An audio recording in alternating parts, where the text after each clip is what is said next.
A giant widower saw two children crying by the tracks. What happened next brought him to his knees. Bear Morrison stood 6 feet 8 inches in his work boots, but the sight of two children crying by the railroad tracks made him feel small. The twins couldn't be more than 7, huddled together like broken birds beside the rusted rails. Steam rose from the wreckage 50 yards away where their mother's sedan had wrapped itself around a telephone pole like a metal fist. "Hey there." Bear's voice came out rougher than he intended. The children looked up with identical brown eyes, tears cutting tracks through the dirt on their faces. "Mama won't wake up," the little girl whispered. She was driving real fast, the boy added, clutching something against his chest. Bear knelt down, making himself smaller. "What's your names?" "I'm Lily." "This is Danny." Said someone was following us. Danny said, his voice shaking. Said we had to get to the courthouse before 5. Lily wiped her nose with the back of her hand. Bear's chest tightened. "The courthouse." He pulled out his phone, dialed emergency services. "Need ambulance and fire rescue out on County Road 7. Bad accident. 2 children, 1 adult. Car versus pole." He moved toward the wreckage, the twins following like shadows. The sedan's front end had crumpled completely, steam hissing from the radiator. Through the spiderweb windshield, he could see a woman slumped over the steering wheel, dark hair covering her face. "Stay back," Bear told the children, but they were already frozen in place. The smell hit him first. Brake fluid pooled beneath the car, too much of it. Bear crouched down, peered underneath. The brake lines had been cut clean through, metal edges sharp and deliberate. His hands started shaking. Sirens wailed in the distance, getting closer fast. Too fast. Sheriff Dawson's cruiser appeared around the bend, lights flashing. The man climbed out, straightening his hat, walking toward them with the lazy confidence of someone who already knew what he'd find. Well, Bear Morrison." Dawson's voice carried no surprise. "What we got here, accident. Woman's dead. These are children." Dawson looked at the twins, then at the wreckage, then back at Bear. "Terrible thing. Speed kills. Brake lines are cut." "That right?" Dawson didn't look. "Probably rusted through. These old cars, you know how it is." Bear stood slowly, his massive frame casting a shadow over Sheriff. "I know cut metal when I see it. You know a lot of things, don't you, Bear? Like how to mind your own business." Lily tugged on Bear's shirt. When he looked down, she pressed something into his palm. "Mama said to give this to the giant man if something bad happened." The envelope was small, white, spotted with blood. Bear's thumb traced over the courthouse letterhead, and his world tilted sideways. The same letterhead from the papers they'd shown him 6 months ago when they told him about Emma's accident at the courthouse. "Gas leak," they'd said. "Terrible tragedy." "What's that there?" Dawson stepped closer. Bear closed his fist around the envelope. "Nothing. Don't look like nothing." "Papers about the mine," Danny whispered. So quiet only Bear could hear. The ambulance arrived, paramedics spilling out. Dawson waved them toward the car. "Driver's deceased. Check the kids for injuries." "I'll ride with them," Bear said. "No need. Child Services will handle it." "I'll ride with them." Dawson's hand moved to his service weapon. "I said no need." Bear looked down at the twins. Lily had wrapped her small fingers around his index finger. Danny was pressed against his leg, still clutching whatever he'd been holding. These children had watched their mother die. They'd trusted him with something precious. They'd called him the giant man. "Please don't leave us," Lily whispered. The paramedics loaded the children into the ambulance. Bear started to follow, but Dawson grabbed his arm. "Some accidents are just accidents." "Bear, smart man would remember that. Some accidents aren't accidents at all. Your Emma thought she was smart, too." The words hit Bear like a physical blow. He turned, saw the sheriff's cold smile, saw the calculation in his eyes. Behind them, the twins watched through the ambulance window, small hands pressed against the glass. Bear climbed into the ambulance. The door slammed shut. As they pulled away, he opened the bloodied envelope with trembling fingers. Official documents. Mine safety reports. Names he recognized. including Emma's signature at the bottom of a water contamination study dated 1 week before her death. She was going to tell everyone about the poison. Danny said quietly. About how it makes people sick, Lily added. Bear looked at these two broken children, then at the papers that had cost their mother her life. The same papers that had cost Emma hers. The sirens wailed through the night, carrying them all toward whatever came next. But for the first time in 6 months, Bear Morrison wasn't thinking about his own grief. He was thinking about justice. The ambulance rounded the corner, taking them away from the blood on the rails, but not away from the truth. Never away from the truth. Bear stood in the hospital corridor, fluorescent lights buzzing overhead like dying insects. Through the observation window, Lily and Danny slept in narrow beds, small bodies lost under white sheets. The bloodied envelope felt heavy in his hands. He tore it open. Official letterhead. Copper Creek Mining Company. Water contamination report spanning 3 years. Emma's signature on every page. Her handwriting documenting toxic levels that should have shut down the operation permanently. Sir, visiting hours are over. Bear looked up. A security guard stood behind him, hand resting on his radio. I'm staying. Hospital policy says, I'm staying. The guard stepped closer.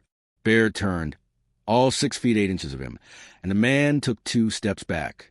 I'll call the sheriff. You do that. Inside the room, Lily's eyes fluttered open. Bear pushed through the door, sat heavily in the plastic chair, beside her bed. Where are we? Hospital. You're safe. Mama's dead. Yeah, sweetheart. She is. Lily sat up slowly, dark hair falling across her face. The men in suits came to our trailer yesterday. What men? 3 of them. Mama made us hide in the closet. They were real mad. Danny stirred in the next bed, eyes opening. They said she had papers that weren't hers. Said she'd better give them back or something bad would happen, Lily whispered. Bear's chest tightened. What did your mama say?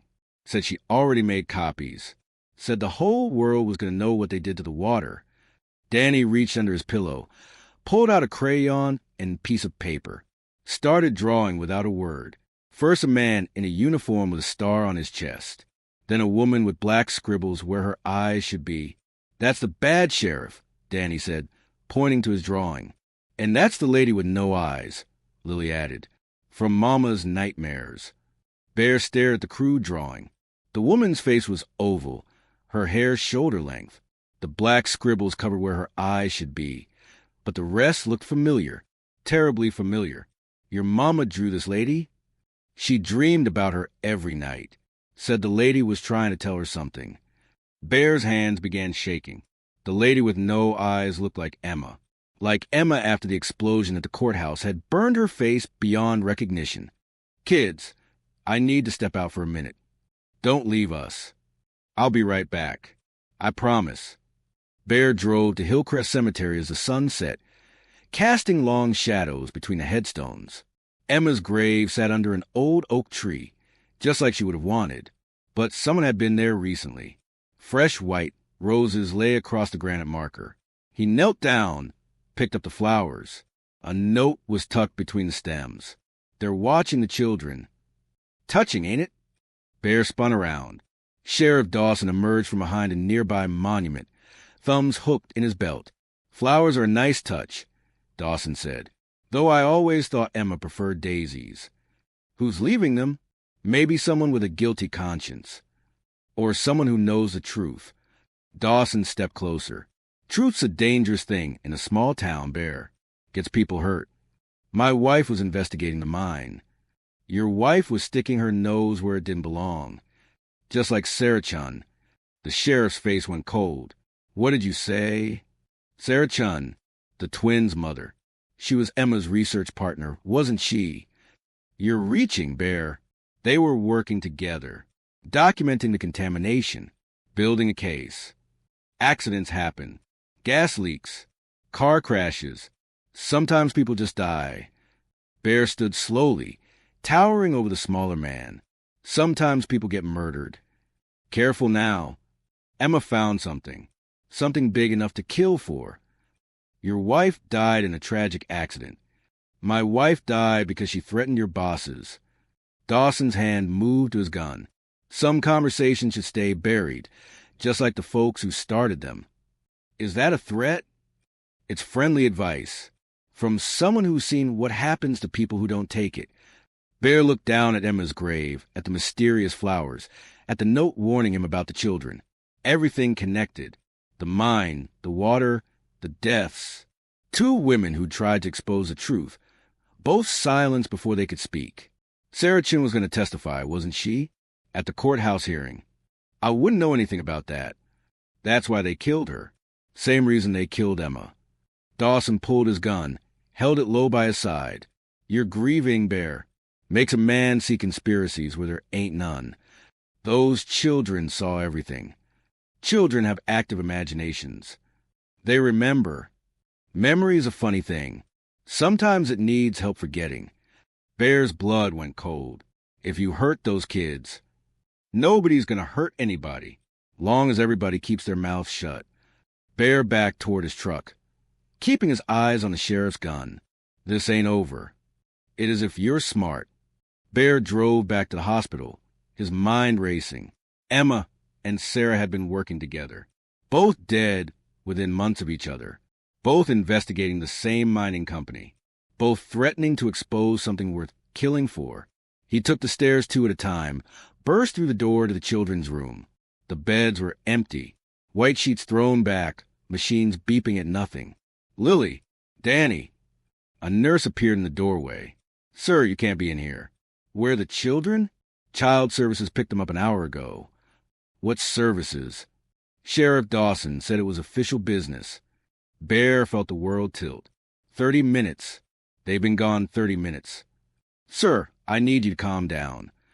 But Bear was already running, storming through hospital halls, demanding answers that nobody seemed to have. The twins were gone, vanished into the same system that had silenced their mother and his wife. And somewhere in the darkness, Sheriff Dawson was making sure the dead stayed buried. Bear's boot splintered the mine office door, sending it crashing against the wall. The building sat abandoned on the outskirts of town, rusted equipment scattered across the yard like metal bones. He'd followed tire tracks here, followed his gut, followed the certainty that Dawson would bring the children somewhere nobody would hear them scream. The basement stairs creaked under his weight. In the dim light below, he saw them, Lily and Danny chained to exposed pipes, their small wrists raw from struggling. Sheriff Dawson stood over them, his service weapon drawn. You should have stayed, Broken Bear. Let them go. Can't do that. Bear stepped into the basement, hands raised. 2 men in expensive suits flanked Dawson, mining company executives he recognized from newspaper photos. These babies didn't kill nobody. They saw too much, just like Sarah did, just like your wife did. You gonna kill kids now, Dawson? I'm gonna do what keeps this town alive. Lily looked up at Bear with tear-streaked cheeks. The poison in the water makes people sick. Makes babies die before they're born, Danny whispered. Shut up, one of the executives snapped. Bear took another step forward. How many people you killed to keep this quiet? 17 families depend on that mine for work, Dawson said. 17 families who'll starve if it shuts down. So you murder the people trying to save them? I'd do what needs doing. The gunshot was deafeningly loud in the enclosed space. Fire exploded through Bear's left shoulder, spinning him sideways. He hit the concrete wall hard, blood spreading across his shirt. Bear! Lily screamed. He pushed himself upright, moved between the children and the guns. His massive frame covered them completely. Their small bodies pressed against his legs. It's okay, he told them. It's going to be okay. Danny tugged at Bear's pants, held up something small and black. A digital recorder, red light still blinking. Mama hid it in my pocket, Danny whispered. Told me to never turn it off. Bear's eyes went wide. The device had been recording everything. Every word in this basement. Every confession. Tell the giant man we trust him, Lily said quietly. That's what Mama told us to say. Said you'd know what to do. The words hit Bear like a physical blow. Sarah Chun had known this would happen, had planned for it. just like Emma had hidden evidence in places only he would think to look. Both women had trusted him to finish what they started. "Hand over that recorder," Dawson demanded. "No, I'll put the next bullet in one of them kids." Bear looked down at Lily and Danny, saw their mother's determination in their young faces, saw Emma's courage in their refusal to be broken. "You want it? Come take it." Dawson raised his gun, but his hand was shaking. 17 families, Bear. Good people. Good people don't murder children. This town dies without the mine. This town's already dead. You killed it. The sheriff's composure cracked. His gun wavered, tears streaming down his weathered face. "You think I wanted this? You think I chose to become what I am?" "Yeah, I do. They own me, Bear. Own this whole county. Have for 20 years.